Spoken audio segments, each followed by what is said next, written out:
Kali ini kami angkat berkisah seputar misteri pagar laut pemirsa di perairan Kabupaten Tangerang. Meski sebenarnya Kementerian Kelautan dan Perikanan sudah menyegel pagar laut ini, namun belum diketahui siapa pemilik dari pagar laut ini. Berikut kami hadirkan informasinya dalam segmen Telusur Kasus Misteri Pagar Laut Tak Bertuan.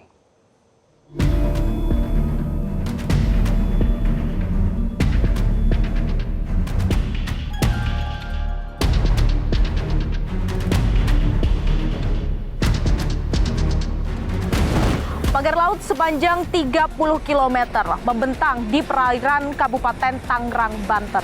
Hingga saat ini masih menjadi polemik pemirsa, siapa yang membangun dan apa tujuannya. Kami akan mengajak Anda untuk melihat lebih jelas seperti apa pagar laut ini dan bagaimana pagar laut ini berdampak kepada para nelayan.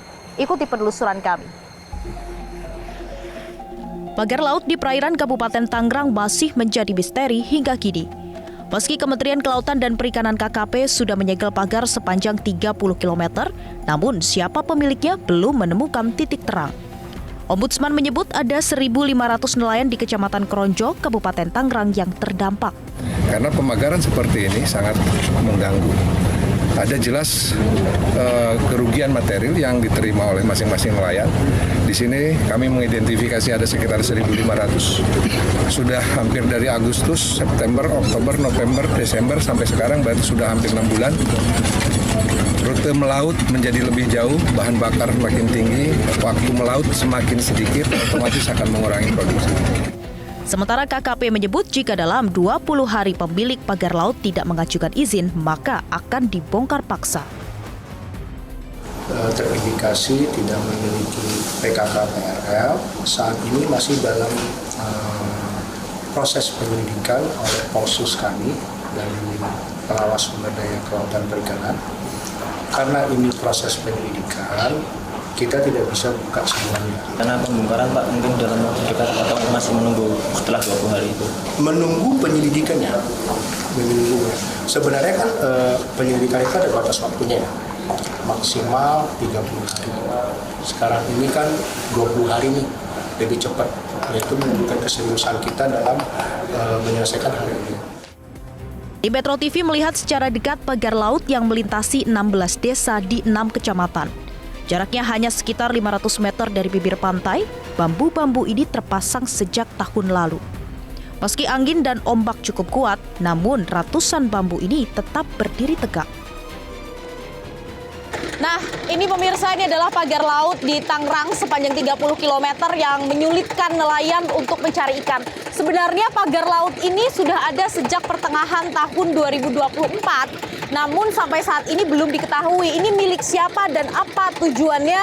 Laut milik masyarakat ini harus dipagari. Dah, yang jelas pagar laut ini menyulitkan nelayan untuk mencari ikan karena ketika mereka dari lepas pantai kemudian mau menuju ke laut, ada bambu-bambu yang cukup padat sehingga kapal mereka tidak bisa masuk dan mereka harus berputar ketika mereka akan menuju ke laut lepas.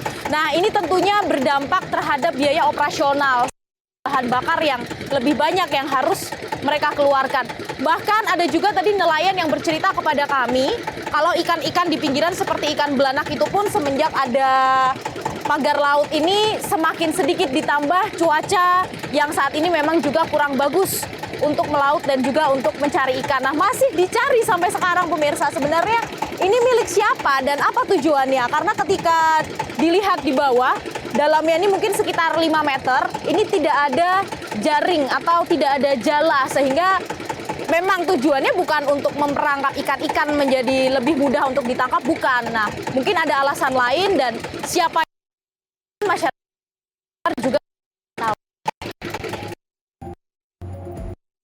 Melihat pagar laut secara dekat, kami juga mencoba berbincang dengan sejumlah warga dan nelayan.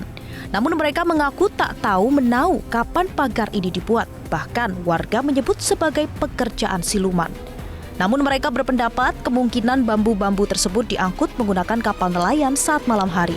Tapi waktu bangun ini nggak ada yang tahu, Pak? Ada. Justru kita pagi-pagi udah ada aja di sini. Kapan itu? Kerjaannya malam.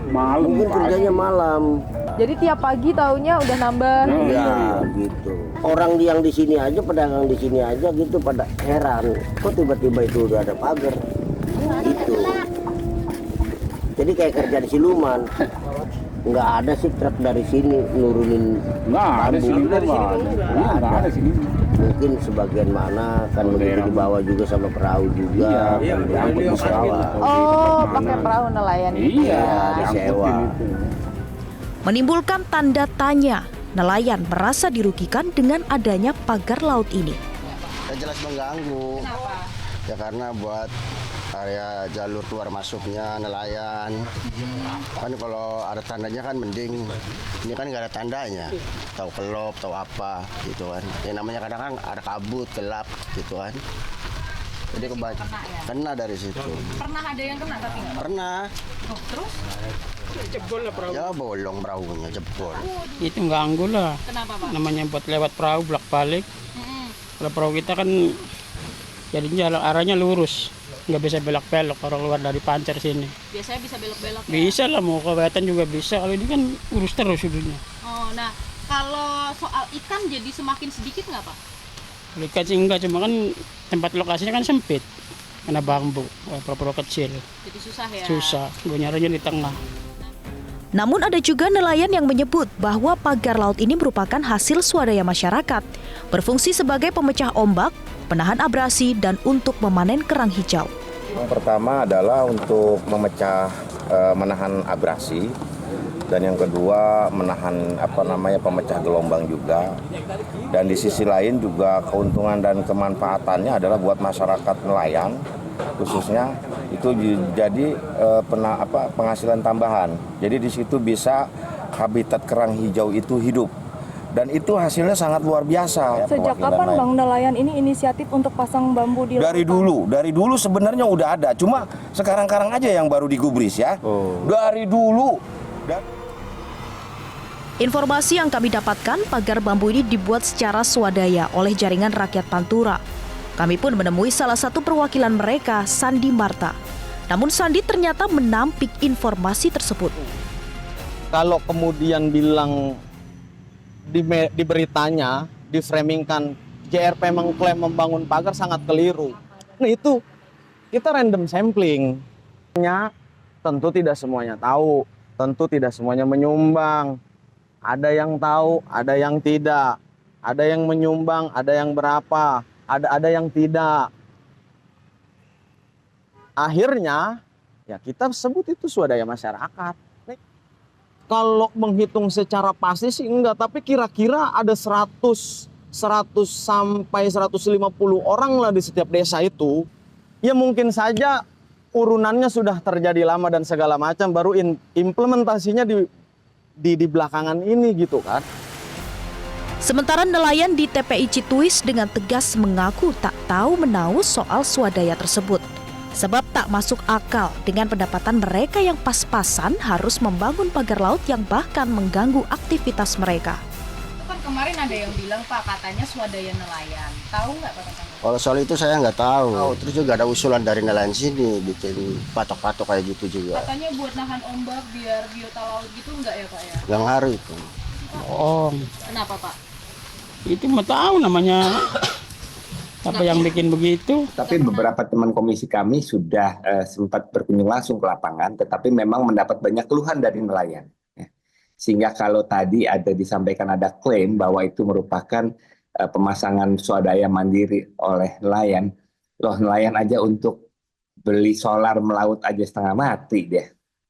Gitu. Jadi bagaimana mungkin dengan biaya yang cukup besar, dengan resiko yang cukup besar, mereka bisa berswadaya. Hingga saat ini pemilik pagar laut di perairan Kabupaten Tangerang dan apa tujuannya masih menjadi misteri.